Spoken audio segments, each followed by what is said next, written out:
I saw a woman a couple months back, professional soccer player, right? She goes on to ESPN or one of these sports channels, and she starts bitching, going like, I don't understand. How come female athletes don't make as much as male professional athletes? And all of these men had to sit there and act like they didn't know what the answer was.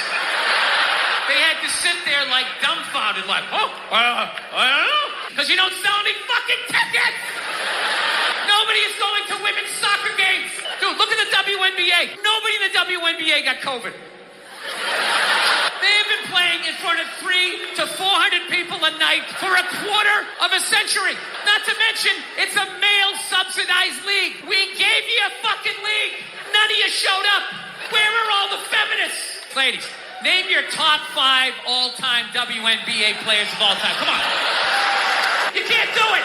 You don't give a fuck. Good morning. It's Wednesday, Pararescue Wednesday, January the 10th, and this is The True Conservative. Welcome to all the butchers, bakers, and candlestick makers out there. I'm Ron, your host, and the only true conservative in the United States today. So today, after the Serenity Prayer and the patriotic song of the day, we will have news shorts, patriotic shorts, motivation shorts, Bishop Barron, Ayn Rand, and Pararescue, Air Force pararescuemen in the war on terror. All that and more when I get back.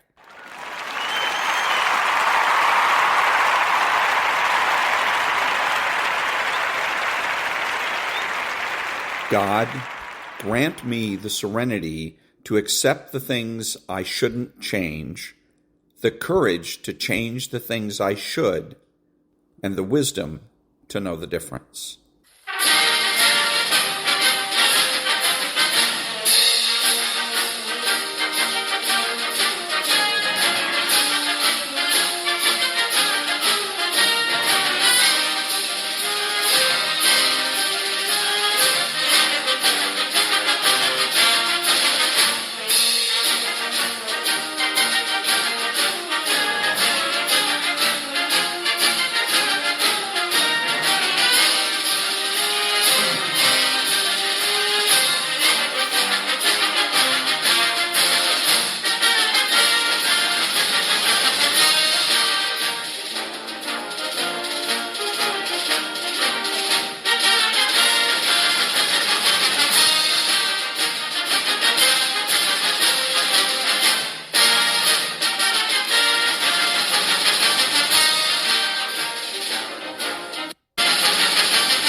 Thank you. And now the news shorts. For some North End businesses, the flooding happens so often, they still have the sandbags up from the last storm we had a month or two ago. But today, the preparations have already started. They're putting up different barriers, snapping them together to prevent the water from coming in, keeping the sandbags up, and putting even more all the way around their buildings. Star Hardware employees have spent the day trying to minimize the water that could likely pour into their store tonight. They say it's usually not a matter of if, but how much. The last, I want to say 3 or 4 years, we've been getting it 3 or 4 times a year where it floods. I think a year ago we had one that literally we had to open the front doors and let the water out of the building. He tells us Star Hardware was the first of its kind in Hartford, making it a community staple. But the 4th of July flooding last year was the last straw. Moved the hardware store and closed it down. They shrunk the size of it just because there's too much damage, and that material couldn't come up off the floor. He says since that storm, they've come up with a whole new plan to hopefully keep tonight's water out and the damage to a minimum. Try to clear everything that can get ruined off the floor. Basically, we're actually moving our sales counter up off of the floor so the water can, until they come up with a solution. We built a dike in the back that's worked the last 2 storms, and we're hoping that is, but can't trust it. It's too much, property inside getting messed up. Star Hardware employees aren't the only ones bracing for these impacts. We've seen and heard from other residents and business owners putting out sandbags and getting out their mop buckets as they wait to see just how bad the rain is for them this time. But if you do end up having flooding in your home or business, specifically here in the city of Hartford, you can get reimbursed for any money you spent fixing those damages. Make sure you have proper documentation, take pictures and videos. Then you could submit the application for that reimbursement on their website. In Hartford, Brooke Griffin, Fox 61, Connecticut's news station. Get this fleece jacket for only $14.30. 2 colors to choose from. Experience comfort. U.S. Secretary of State Antony Blinken returns to Israel in a diplomatic push to prevent a wider conflict in the region. He met with Prime Minister Benjamin Netanyahu today to discuss a long-term approach to the Israel-Palestinian conflict. Secretary Blinken is also trying to prevent a war between Israel and Lebanon's Hezbollah. Both sides have ramped up attacks and the fighting grinds on in the Gaza Strip. Trey Yingst has more from Tel Aviv. There's lots to talk about, in particular, about the way forward. As the fighting in Gaza rages on, Secretary of State Antony Blinken is scrambling to get a new ceasefire in place. He arrived in Israel Monday night, the last stop of a diplomatic blitz throughout the Mideast, trying to build support for a political solution that would end the fighting and guarantee Israel's security. There is a future path that can actually bring lasting peace and security for Israel, that can ensure that October 7th never happens again, and that can bring the region together. But it won't be easy. Blinken says regional powers have demonstrated a strong desire to help move the peace process forward. But so far, there have been no concrete commitments, and despite hours of meetings on Tuesday, Blinken was unable to get Israeli officials to agree to a new pause in the fighting. One of the main sticking points, the fate of more than 100 hostages still held by Hamas in the Gaza Strip. We need the help of the U.S. Blinken, we need your urgent help in order to bring our loved ones back home, now alive and safe. Meanwhile, as the fighting in Gaza turns to the south, Israel claims the conflict has entered a new phase of more focused, targeted strikes. But UN officials on the ground say they've seen no let-up in the intensity of airstrikes and ground battles. We're seeing this humanitarian catastrophe unfold before our eyes. We're seeing the health system collapse at a very rapid pace. As the fighting intensifies, Israel is reporting more combat casualties. Over the past 24 hours, at least 9 soldiers have been killed. In Tel Aviv, Trey Yingst, Fox 32, Chicago. Jean Rodriguez, who's 73 years old, told us her retirement checks had been withheld for the past 2 years. A former school cafeteria worker, she started receiving benefits in 2014. But 4 years later, she and her husband Glenn were asked to come to the local Social Security office in Virginia Beach, Virginia, to speak with a representative. And he says, we have a small problem. How much did he say they had overpaid you? $72,000. That doesn't sound like a small problem. No, it wasn't. We were both devastated. What did they tell you happened? Somewhere along the line, they made a combination of 4 other people in addition to my numbers. So they were giving you benefits based not just on your salary, but on 4 other people's salary all combined. Right. How does that happen? Good question. Don't know how they did it.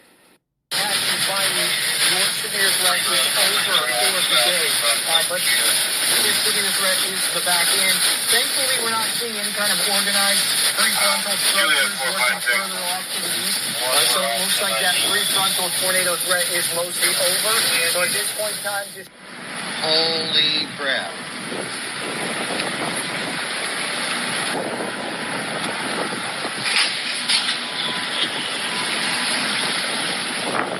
Treasure Marina.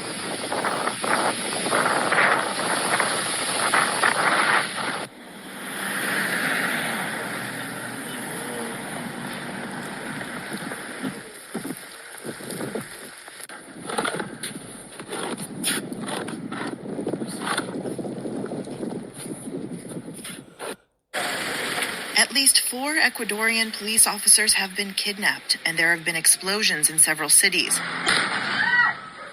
A day after the country's president declared a 60-day state of emergency. That measure was in response to the disappearance from prison of Adolfo Macias, a high-profile leader of Los Choneros criminal gang. He was serving a 34-year sentence. There were also incidents at 6 other prisons, including the hostage-taking of prison guards. Police and prosecutors have given scant information about Macias' disappearance. President Daniel Noboa said he will not negotiate with terrorists, and the government has blamed recent incidents of prison violence on Noboa's plan to build a new high-security prison and transfer jailed gang leaders. The situation is among the first big security tests for Noboa, who is a former legislator and the son of one of the country's richest men. He took office in November, promising to fix the struggling economy and address growing violence. Declaring a state of emergency was a tool used by his predecessor, Guillermo Lasso, to little success. It enables military patrols, including in prisons, and sets a national nighttime curfew. China has sparked outrage in Europe after its ambassador to France suggested that former Soviet states don't actually exist. Le Shay said in a TV interview that ex-USSR countries don't have actual status in international law because there's no international agreement to materialize their sovereign status. The remarks were met with dismay and anger across Europe. The Czech foreign minister told reporters that the comments were totally unacceptable, while Estonia, Latvia and Lithuania, all ex-Soviet states, summoned their Chinese representatives to demand clarification. Germany expressed great astonishment, and France stated its full solidarity with the countries in question. China backtracked in the wake of the backlash. An embassy spokesperson said the remarks were not a statement of politics, but an expression of personal views. China's position has not changed and is consistent and clear, noting that China is one of the first to establish relations with the states that emerged from the USSR's dissolution. With the Iowa caucuses just 5 days away, NBC's Garrett Haake joins us from Des Moines.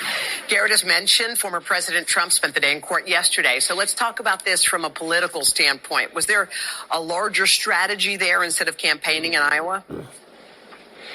Yeah, Hoda, Donald Trump didn't have to go to court. He chose to go to court, and that tells you this is something that the Trump team views as a net positive for him. They believe he can go to Washington, D.C., or go to a courtroom in New York later this week and make arguments that somehow the Biden administration is going after him personally, that this is about election interference, and that those arguments are just as effectively, if not more effectively, delivered in Washington than they would be here in a very snowy Iowa. Now, that said, the former president is coming back to the state tonight. He's got a town hall tonight that he's going to use to try to counter-program what could be the final debate, the first one-on-one debate between Nikki Haley and Ron DeSantis here in Des Moines. Well, Garrett, all this comes as Nikki Haley seems to be gaining momentum in some recent polls. In fact, coming in within single digits of Donald Trump in New Hampshire.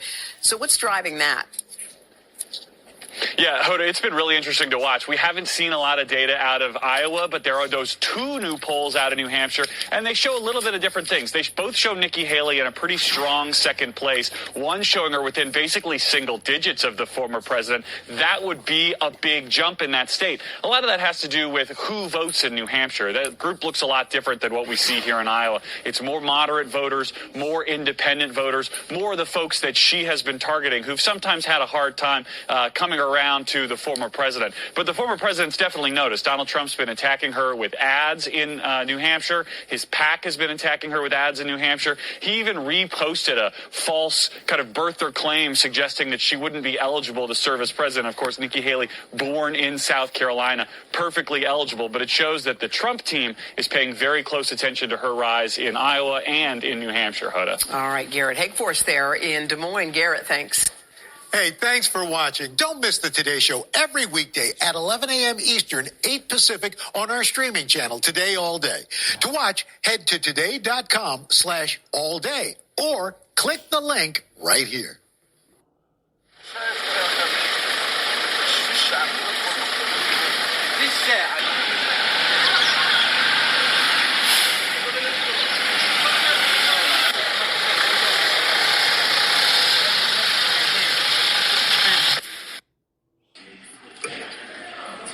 Gentlelady from Texas. Ms. Escobar votes yes. Gentleman from North Dakota. Mr. Armstrong votes no.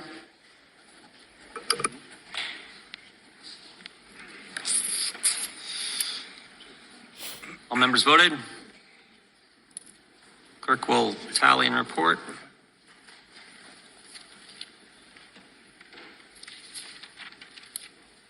Mr. Chairman, there are 12 ayes and 15 noes. The motion to adjourn is not agreed to.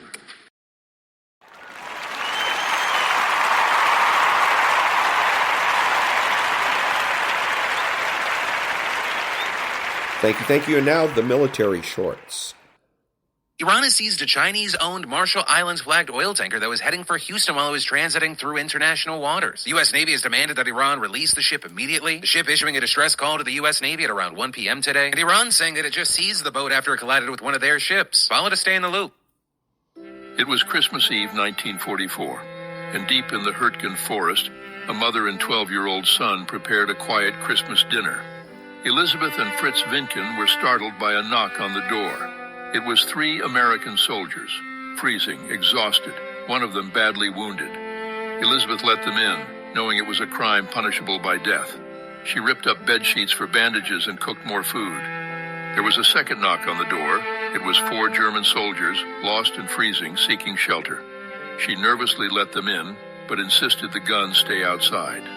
The two sides stared at each other in disbelief until one of the Germans began tending to the wounded American. The others broke bread. They slept on the floor through the night, the Germans and Americans. The next morning, one of the Germans gave his map and compass to the Americans. "Avoid Monschau," he said in broken English. "We took it back."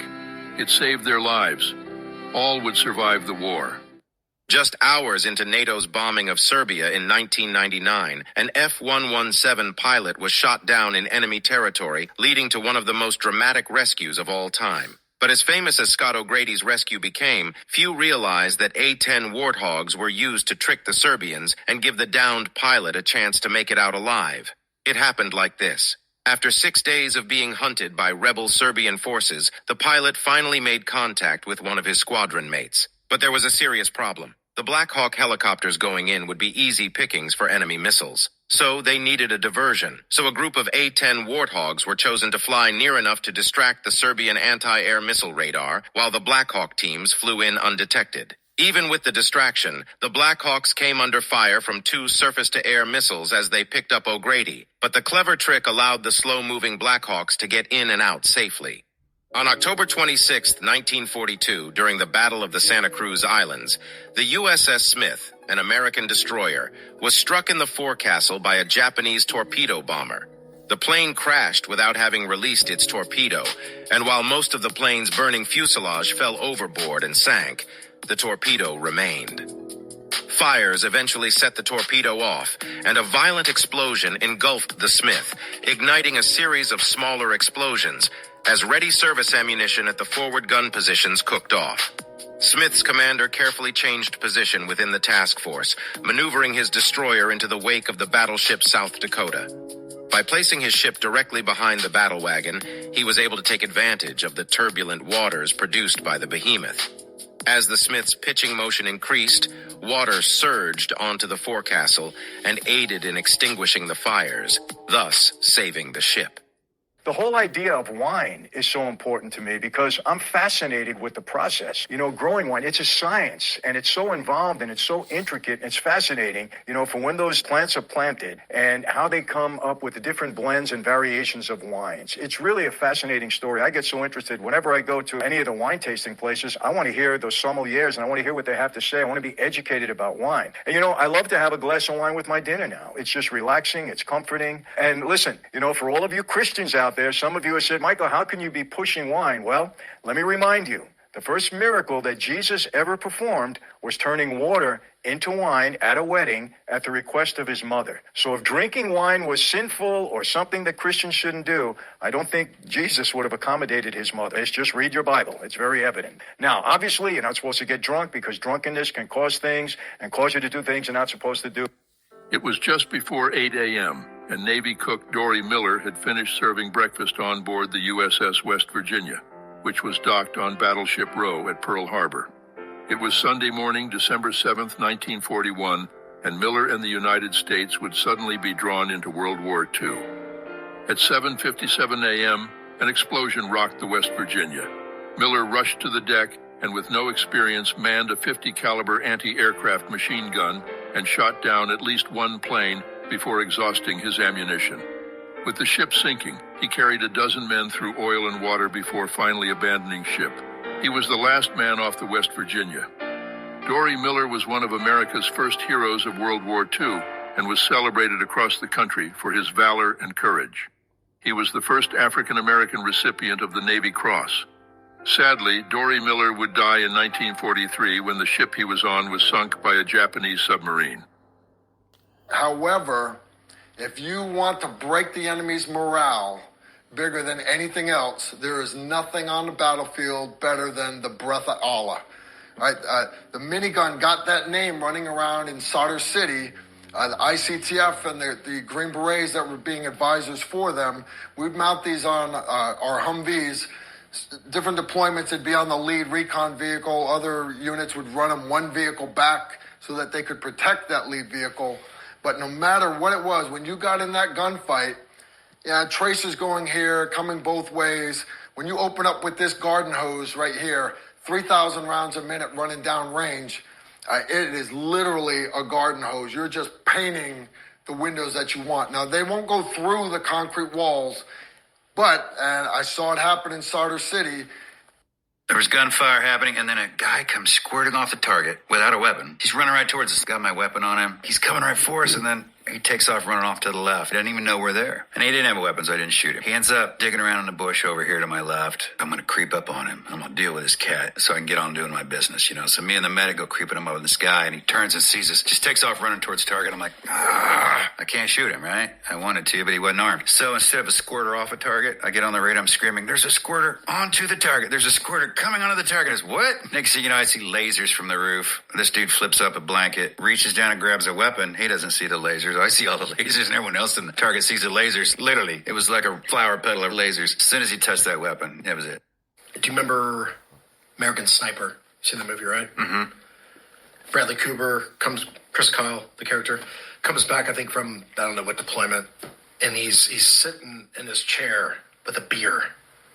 And the camera pans around and it shows what he's looking at, which is the TV. But the TV's not turned on. And he's just sitting there. And he's physically there, but he's mentally checked out. He's back over there, and that's. I saw that and broke into tears, man. I was like, that's it. That's the realest thing I've seen out of any combat movie. This story begins in 1981, when the Soviet naval fleet, as well as the Tu-95 Bear bombers flying from Afghanistan, were shadowing the U.S. Navy's 7th Fleet and its aircraft carriers. The Americans decided to launch 2 B-52 bombers from Guam to respond. But there was a problem.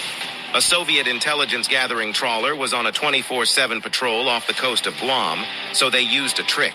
The B-52s flew in darkness, using the frequencies of the KC-135 tanker, successfully escaping the trawler.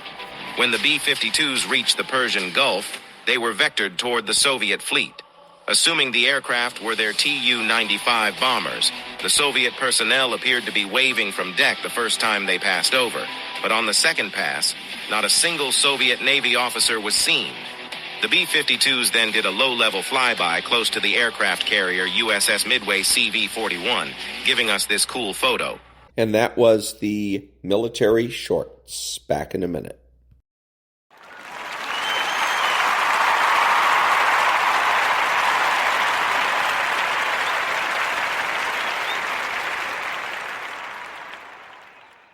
Thank you. And now, the motivational shorts. Let me tell you about a voice. Not this voice, but the one inside. The one that whispers. It tells me what's right and what's not, when to leave and where to go. It's not Shakespeare. It does not speak in memorable lines. My inner voice always gives it to me straight. Tells me who my real friends are, when to say yes, when to say no, whether the person sitting next to me is the one I'll be spending the rest of my life with, or not. Sometimes that voice is crystal clear. Go, stay, right, wrong. Sometimes it merely whispers. Don't let it drown in a noisy world, because in the end, no man, woman, or algorithm knows what's right for you. Always trust your inner voice. Do not share these 4 things with others. These Stoic principles will change your life, empowering you to lead a life of wisdom, resilience, and profound contentment. Goals.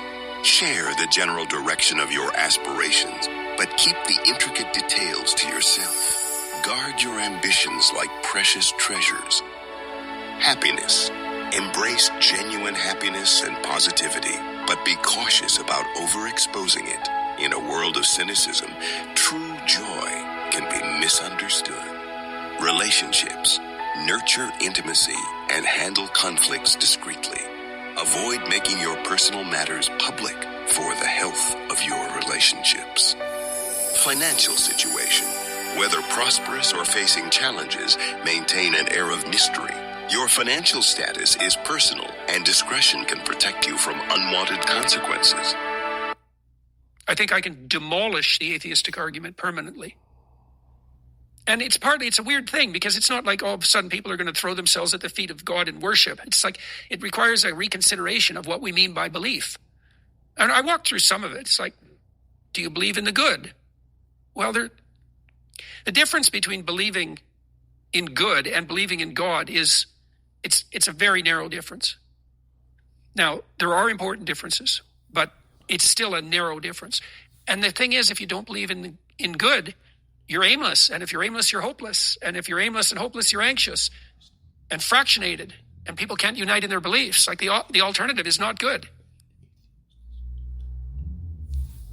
And that was the motivational shorts. Back in a minute.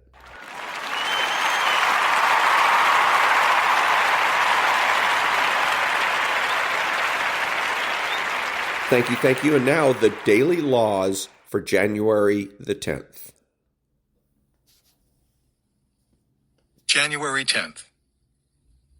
Embrace your weirdness. The most courageous act is still to think for yourself. Coco Chanel. What do we say about masters? They're one of a kind. There's never been a Steve Jobs ever before. There's never been a Warren Buffett. There's never been an Albert Einstein. They're unique. They embraced what made them different.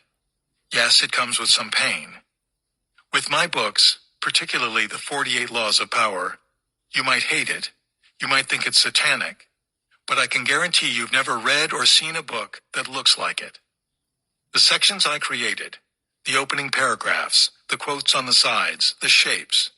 The book reflects me and my weirdness. The publisher was frightened by it. They wanted a more conventional book. And I said, no.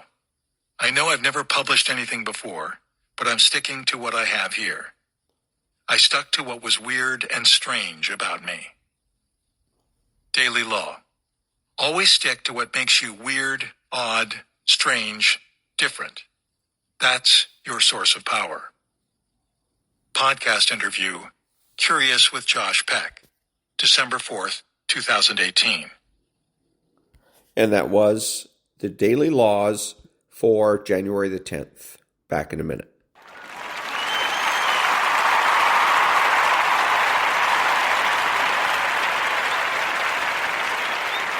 Thank you. And now, Bishop Robert Barron.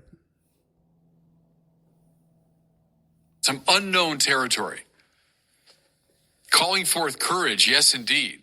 Because they're going to face down all sorts of obstacles. They're going to face their own ignorance, their own fear. But if they're courageous enough, they're stout-hearted enough, they will open up a kind of landing area in the terra incognita. They'll establish a new ground where others can move in. They're going to claim something of this unknown land and make it available to others. That's the structure, Peterson says, of every hero's journey. You know what comes to my mind here, especially in the Lord of the Rings books and movies, because Tolkien was very much in touch with this. Remember how The Hobbit opens with Bilbo Baggins in his very cozy, very comfortable little hobbit hole. And his life is well ordered. Everything is at peace. Everything is fine. And then suddenly he's invaded by this group of dwarves. And they interrupt his domesticity and they turn things upside down. Then Gandalf the wizard comes and they're all inviting him into this great adventure. It's going to cause him to leave home, to leave what he's familiar with, to go into all kinds of unknown lands, face all kinds of dangers. But in making that journey, he makes possible something that would never have happened otherwise. He conquers something of the terra incognita and makes it habitable for others. That's the great hero's journey. Well, as I say, once we get this, we begin to see it all over the Bible. With this interesting addition, it's not just coming from inside the potential hero, the motivation to act in this way. It's not just coming from friends who challenge him. But the one who calls forth the heroism of the hero's journey is none other than God himself. Think in story after story where God does exactly that. He calls people out of their comfortable domesticity and to move into more dangerous territory, to go on a kind of adventure. And only because of that heroic journey do they make a new way of life possible for others. It's all over the Bible. Now, I bring this up because of our remarkable second reading. And we don't read it that often in the liturgy, so I want to focus on it. It's the letter to the Hebrews.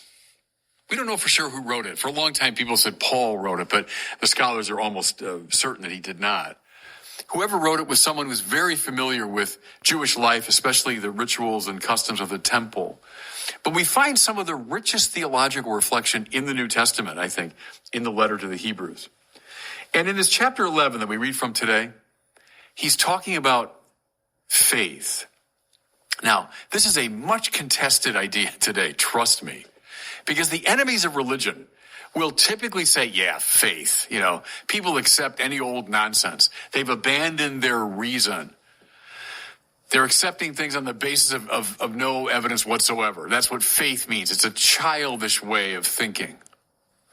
Now, can I suggest to you, that has nothing to do with what the Bible means by faith. The Greek word, by the way, that you'll find in the New Testament is pistis, for faith. And a better rendering of that would be something like trust,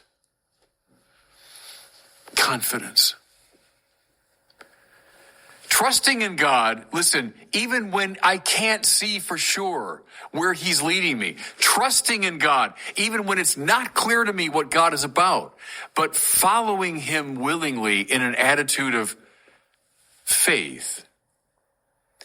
It's an invitation to a hero's journey. Now, listen, with all that in mind, listen to this now from Hebrews chapter 11.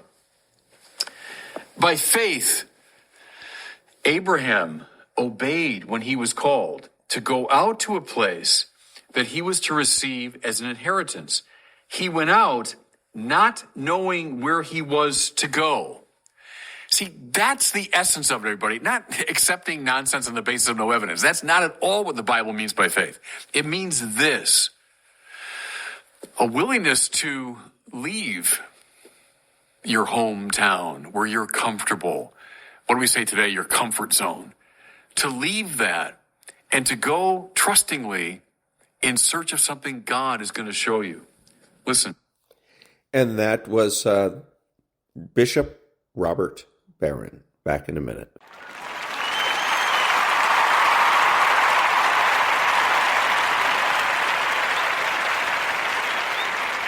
Thank you. Now, the Ayn Rand thought of the day.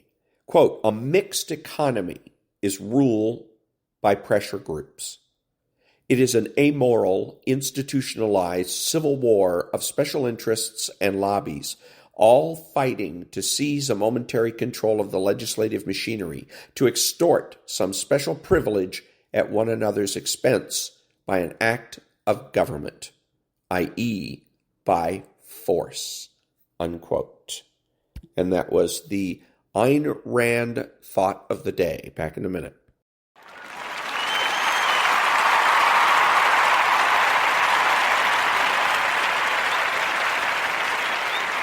Thank you. And now part 3 of the 33 Strategies of War. Part 3. Defensive Warfare. To fight in a defensive manner is not a sign of weakness. It is the height of strategic wisdom, a powerful style of waging war. Its requirements are simple. First, you must make the most of your resources, fighting with perfect economy and engaging only in battles that are necessary. Second, you must know how and when to retreat, luring an aggressive enemy into an imprudent attack. Then, waiting patiently for his moment of exhaustion, launch a vicious counterattack. In a world that frowns on displays of overt aggression, the ability to fight defensively, to let others make the first move and then wait for their own mistakes to destroy them, will bring you untold power. Because you waste neither energy nor time, you are always ready for the next inevitable battle. Your career will be long and fruitful. To fight this way, you must master the arts of deception. By seeming weaker than you are, you can draw the enemy into an ill-advised attack. By seeming stronger than you are, perhaps through an occasional act that is reckless and bold, you can deter the enemy from attacking you. In defensive warfare, you are essentially leveraging your weaknesses and limitations into power and victory. The following 4 chapters will instruct you in the basic arts of defensive warfare: economy of means, counterattack, intimidation and deterrence, and how to retreat skillfully and lie low when under aggressive attack. Chapter 8. And that was beginning of part 3 of the 33 Strategies of War. Back in a minute.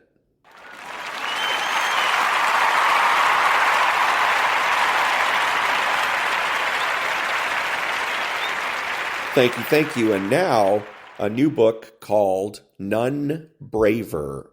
It's about American Air Force pararescuemen in the fight on terror in Afghanistan. This is Audible. Tantor Audio presents None Braver, U.S. Air Force Pararescuemen in the War on Terrorism, by Michael Hirsch. Narrated by Corey Snow. Introduction. At 0630 on the morning after Thanksgiving 2002, I was inside a briefing room at the headquarters of the 71st Rescue Squadron at Moody Air Force Base near Valdosta, Georgia, being told which way I was supposed to run in the event the plane I was about to board crashed on takeoff or landing. Any untoward return from the sky in between those two events would require not running, but swimming, as this particular HC-130 Hercules was headed east across the Atlantic, ultimately to Operation Enduring Freedom, OEF, in Jacobabad, Pakistan. I'd dropped off 2 large duffel bags at Moody a week earlier, and they were already palletized with the rest of the cargo aboard the plane. Now, dragging a carry-on with the clothing I'd need for what would turn out to be a 5-day trip, I was watching my fellow passengers say goodbye to their wives and babies. While I would be back home in 5 weeks, their stay would be as long as 3 months. As I was doing my own version of the PJ bag drag out to the plane, I realized that I was fortunate that the Air Force didn't levy charges for excess baggage. In addition to the carry-on, I had a huge rolling backpack filled with cameras, lenses, tape recorders, and enough batteries to keep the Energizer Bunny coming and going for years, plus a sleeping bag, an inflatable mattress, a Camelback water supply, and several tubes of peanut butter. While not quite an army of one, I had done my best to be self-sufficient on the trip. Before being allowed to board the plane, my escort officer, Second Lieutenant Alicia Harvey, and I had to undergo a security check. The examination was conducted on the tarmac not far from the plane. "Are you carrying any weapons, handguns, rifles, shotguns, knives, or bayonets?" "Nope." "Are you planning to hijack the aircraft?" "Nope." I was voluntarily getting on this plane headed to the war zone after more than 5 months of excruciating negotiations with the military powers that be. Hijack a plane to the war? I don't think so. Do you understand that if you did hijack this plane, the Air Force would be really, really upset? Absolutely. The last thing I'd want is to have the Air Force really, really upset with me when they needed to be worrying about Osama.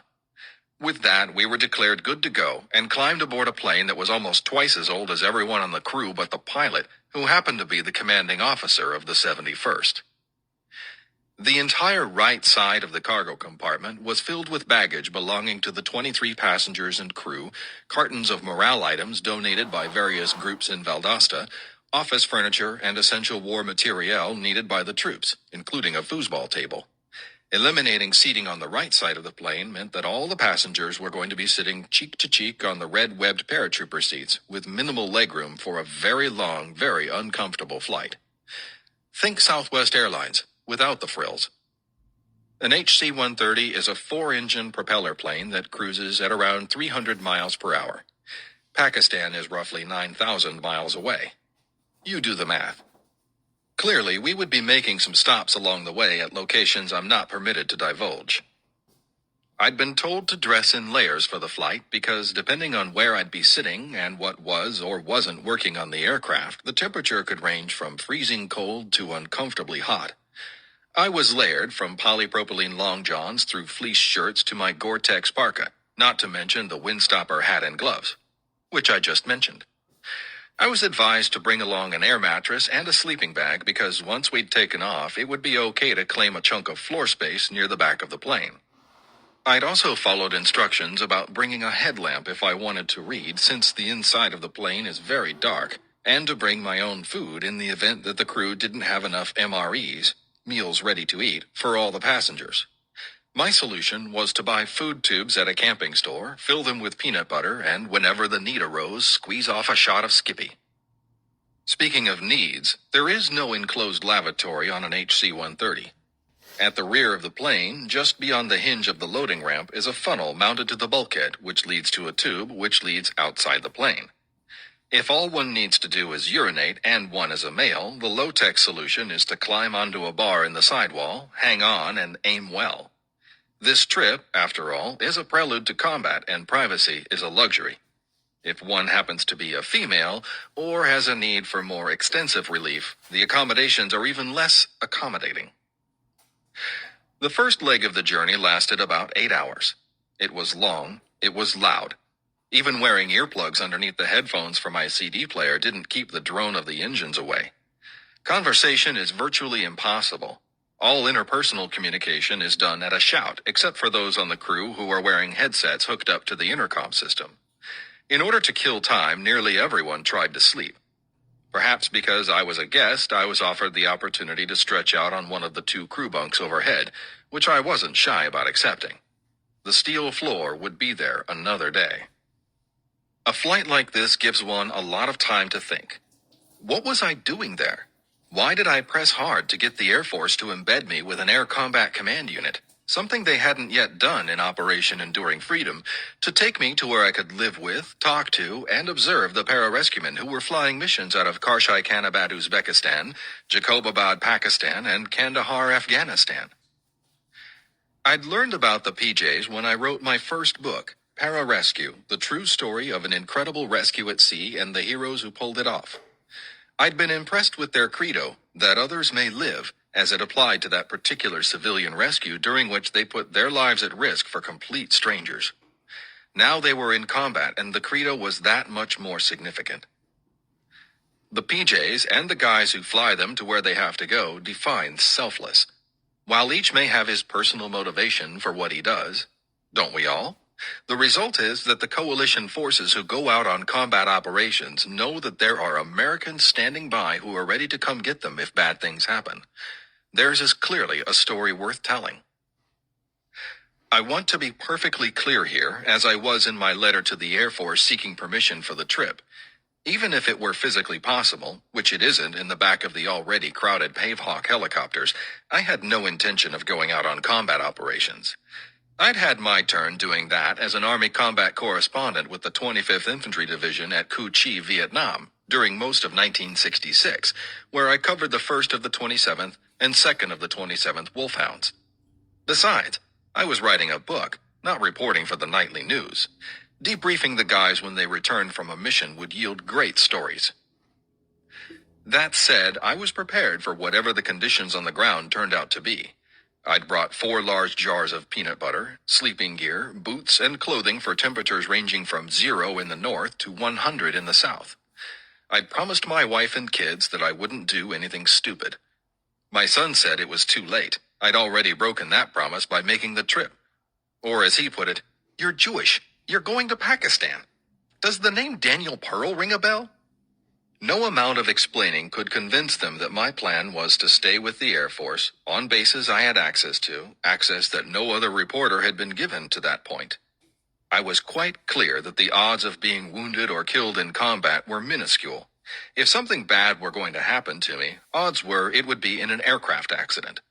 The chances of that happening were only slightly better than the chance of getting knocked off by a wrong-way senior citizen driver on the interstate in southwest Florida, where I now live. I didn't know at the time that the base I'd be going to had a 10-hour bug-out plan in the event it looked like Pakistan and India were going to duke it out with nukes. It was on the second leg of the journey that I discovered the joys of stretching out on my air mattress, basking in the warmth generated by the below-floor heaters. For about 2 hours. Then suddenly I was in the Arctic. The heaters had switched off, and for some unfathomable reason, a gale was blowing from front to rear, about a foot above the floor. That's when I knew why I'd been advised not to pack my sleeping bag, but to keep it handy. That day, we were in the air almost 12 hours, and I'm firmly convinced that we landed with little more than fumes in the gas tank. The co-pilot, known by the self-chosen nom de guerre Anita Spankin, had just switched from flying Air Force VIP Learjets to the lumbering HC-130, and she bounced the landing. Someone on the intercom said, "Yep, we're down." And the master sergeant seated next to me said, "If she'd bounced it one more time, she could have logged 2 landings." We were supposed to go into billeting for the night and depart bright and early for JBAD, but in Air Force parlance, the plane broke. Getting a replacement part took a couple of days, during most of which I was restricted to the base by our not-so-friendly allies, even though they'd already made me pay $100 for the privilege of entering their country. Since everyone on our plane knew that this was the last opportunity for a cold beer or a legal drink for some time, no one seemed especially upset by the delay. A few days later, at 8 in the morning, we took off, heading east to Afghanistan, then turning south, flying over the war zone and crossing the border into Pakistan. We were in the midst of a blacked-out tactical approach to Shahbaz Air Base when an unfamiliar, pungent odor permeated the aircraft. The master sergeant seated next to me said, "Smell that? Welcome to Pakistan." At about 10:30 p.m. local time, we touched down. We were taken by bus to the headquarters building and given the Welcome to Jacobabad briefing. Everyone was cordial until a tall, slender, mature female in a civilian dress stepped into the room and was introduced to us as the base mission support commander, Colonel S. We actually were given her full name, but I've chosen not to use it. She made it clear that one of her jobs was to monitor water usage on the base because the Pakistanis were supplying us through a water pipe that she said was no more than 2 inches in diameter. We were to take Navy showers, 30 seconds on, turn off the water, wash, then no more than 30 seconds to rinse off. The colonel seemed smugly pleased when she told us how she'd ordered all the hot water for showers turned off on the entire base because one individual had been timed taking a 17-minute shower. My immediate reaction was that she had all the personnel management skills of Hot Lips Houlihan with none of her charm. No one dared to ask her why 780 people were punished because one person with a stopwatch decided it would be better to snitch than intervene. After her departure, we were led across the way to the housing supply tent and got our first pleasant surprise of the trip. The Air Force provided everyone with sheets, a pillow and pillowcase, and a comforter. Mine had cute little blue soccer balls on it. I was then assigned to a tent adjacent to the CSAR air cruise. The sign on the door, the tents had real doors because they did a better job of keeping the heat and bugs out, read, "Welcome to the Ice Cave." It didn't take long to figure out what that meant. With the powerful air conditioning heating unit out back, the tent could have done double duty as a meat locker. It was designed for 20 people, but there were only 2 airmen in it. I had a cot, a homemade table and desk, and shared a small refrigerator. So much for expectations of rugged camping out. But there were more pleasant surprises to come. Latrines and shower facilities in combat zones often range from non-existent to primitive. Later in the month at Kandahar, we'd find the latter. Who would have thought that we'd have access to what they called Cadillac shower units? These are essentially an RV shell with real flush toilets, sinks with hot and cold running water, mirrors on the walls above them, and individual shower stalls, each one featuring a photo of Colonel Hotlips with the caption, "She's watching you." Okay, so there weren't any photos, just my imagination working overtime. It was moments after discovering the high-class bathrooms that I heard a phrase that didn't bode well for one planned aspect of my trip. "Midnight chow is in 10 minutes. A bit of explanation. As you can see from my author photo, I can afford to shed a few pounds. I'd been warned by a couple of journalists who'd been to OEF that I should bring plenty of Imodium since I would definitely get sick. And a combat surgeon who'd done a tour there suggested bringing antibiotics to cope with the gastrointestinal bugs he said I'd be certain to acquire. Far from finding this news dismaying, I looked on it as a good thing.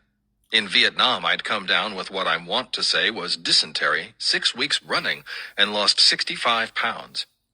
Preparing for the trip to OEF, I declared that I was going on the Afghan diet plan. By eating only peanut butter, occasional MREs, and being sick, I would come home a slimmer, trimmer me. But then they brought us to midnight chow.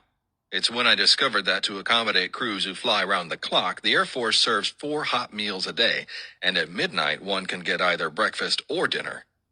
I love breakfast. Pancakes, scrambled eggs, cereal, bacon, sausage, potatoes or grits. And believe it or not, bagels with cream cheese. The Afghan diet plan was doomed to failure. On our first morning at JBAD, as Lieutenant Harvey and I were walking from Tent City to the hangar where the CSAR Operations Center was located, we ran smack into Colonel Hotlips, this time looking very intimidating in her crisply pressed desert camouflage uniform, DCU, with a cap bearing the eagle insignia of her rank. Without provocation, she braced the young lieutenant. "Why didn't we know that you were coming here with a civilian?" she demanded. The LT proffered our official orders, but Hotlips wasn't interested. The lieutenant informed her that everyone in the Air Force public affairs chain, all the way up to the brigadier general in the Pentagon, knew and supported the trip. She told her that my presence in the AOR, area of responsibility, had been cleared through CENTCOM Public Affairs headquarters at both Tampa and Bagram, Afghanistan. The paperwork for my trip had passed through more hands than the collection basket at a revival meeting. It didn't seem to matter. Even though the 71st and 38th Expeditionary Rescue Squadrons at JBAD had been informed of and agreed to my stay with them, no one higher up the food chain had notified the management of the base, the 438th Air Expeditionary Wing, and Hot Lips was determined to make the young lieutenant pay for the perceived slight. Finished, for the moment, with the lieutenant, she turned to me and with a snarl asked, "What security clearance do you have?" I responded, "I don't have one." Hot Lips' eyes burned. "Then how did you get onto this secret base?" Now I was really annoyed. Her unnecessary nastiness to a defenseless second lieutenant was bad enough, but that question to me deserved nothing more than a Hawkeye-type insouciant response. I spoke it as a question. The U.S. Air Force flew me here? Later in the day, the LT and I went to the headquarters building to see about setting up email accounts. Everybody on the base has one that lets them communicate with the folks back home. The lieutenant's husband, Brian, was anxious to hear from her, and my wife and kids wanted to know that I'd arrived safely. But in life, as in comedy, timing is everything. Colonel Hotlips spotted us in the hallway and demanded to know what we were doing. The lieutenant's explanation drew another winning response from Hotlips. "You don't get anything here unless I say so." And then she clapped us in irons. Okay, I exaggerate, but only slightly. It was more like house arrest. She ordered us into the conference room, and we had to sit for the next 3 hours while she purported to contact higher headquarters. You know you're being treated badly when the wing's chief master sergeant drops by and rolls his eyes when told why we're in the penalty box. Finally, with no resolution in sight, my best guess is that the powers that be at CENTCOM and Bagram had more important things to worry about than an indignant bird colonel paper shuffler with, as rumor had it, a star in her eyes. We were released from custody. Later that same day, we were summoned to the office of the base commander, Colonel James Robinson, an Alaska Airlines pilot called up by the Alaska Air National Guard and then assigned to run JBAD. After our experiences with Hot Lips, his cordiality was a relief. The colonel invited us in to talk about how they could deal with the lack of appropriate paperwork on us and then get on to helping me accomplish what I came over there to accomplish. From that point on, we never had another unpleasant moment. In fact, after venturing up north to K2 and spending a few days on that Army-run facility, the LT began referring to our home base as Jacoba Good. Even after my return to the United States, there's been ongoing discussion about the notion that the base at Jacobabad was secret and that I should not reveal the American presence there. My response has been based on logic. I know, how silly can I be? But nevertheless, here's what I said. The fact that American forces were there had been reported in the press, including a Los Angeles Times article that spelled out what special ops units had been there and what they were doing. The roughly 200,000 Pakistanis who lived in the city of Jacobabad, many of whom, we were told, would kill us if we were to somehow wander off base, certainly knew we were there. The 200 or so Pakistanis who worked on the American side of the base, cleaning latrines and doing other menial tasks, knew we were there. The Pakistani base commander, who rumor had it was pocketing more than half the money we were paying the laborers, knew we were there. The Pakistani government, which leased us the base and levied a fee every time one of our aircraft landed, knew we were there. The Al-Qaeda sympathizers who had welcomed Americans to JBAD by randomly shooting at arriving aircraft and into the base knew we were there. And 2 weeks before I got there, the entire Jacksonville Jaguars cheerleading squad had been given the run of the base, including a tour of the super-secret Predator drone operation. When I asked for the same tour, it was denied because I didn't have a security clearance, or legs like a cheerleader. The question remained, from whom are we keeping our presence a secret? Months later, I was informally told that it wasn't so much a secret as it was politically sensitive for the government of Pakistan, which was getting criticized internally for cooperating with the Americans. I understood the problem, and to resolve it, promised that my publisher would not attempt to distribute copies of None Braver in Karachi. During my time with the Air Force, we spent a lot of time with the PJs at Jacobabad, where they fly missions on the HC-130s, and made 2 trips up to visit the PJs at Kandahar and Karshi-Khanabad, where they fly rescue missions on the HH-60G helicopters. The personal highlight of the trip was on a flight up north, where I got to sit on the open ramp of a Herc at night, watch 4 PJs do a high-altitude parachute jump to the drop zone at K2, and then go down to about 1,200 feet and race across Uzbekistan, Afghanistan, and Tajikistan, refueling helicopters. Sitting there, wearing a harness and tether, of course, and looking out through night vision goggles was a huge rush. Without the NVGs, you see nothing. Put them on, and the helicopter seemed close enough to reach out and touch. In mid-December, it looked as though world events might be catching up with us. The LT was told that the plane we were supposed to ride home in early January may be going in another direction. Making alternative arrangements to get home proved to be almost as complicated as getting to OEF. Getting home directly from JBAD was not possible, so we went up to K2 to hitch a ride. But after a couple of weather-related false starts there, we caught a Christmas Day ride on a Herc going in the wrong direction to Kandahar with a crew that had decorated their cockpit with a 2-foot-high tree, tinsel, lights, and Santa hats on top of their helmets. We ended up spending several days with the PJs at Kandahar, or K1, and early on the night of the 28th got a ride on a C-17 headed to points west.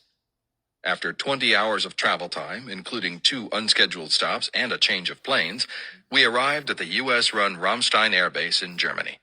That's where I parted company with the LT and headed for Frankfurt International Airport and a commercial flight home to begin writing. I've gone into detail about my trip to Operation Enduring Freedom because when civilians I meet find out I've been there, they invariably want to know what it was really like. But there should be no confusion.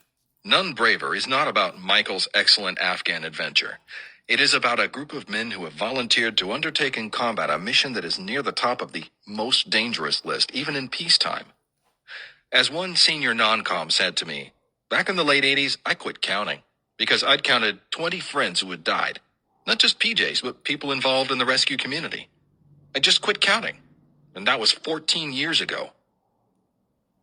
Why do they do what they do? Most of the younger PJs can't articulate it, and the older ones seem to be long past thinking about it. Early on in their PJ careers, after they got past the notion that they can jump from airplanes, scuba dive, mountain climb, and travel the world, all on Uncle Sam's tab, there is ultimately just a quiet, unspoken acknowledgement that somewhere during the 15-month-long training pipeline, they bought into the concept of offering up their own life if need be to save another. Clearly, they are very special people who possess a selfless dedication to their mission, to their fellow servicemen and women, and to the United States of America.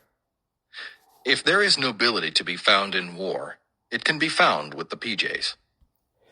And that was chapter 1 of the book by Michael Hirsch called None Braver. Back in a minute.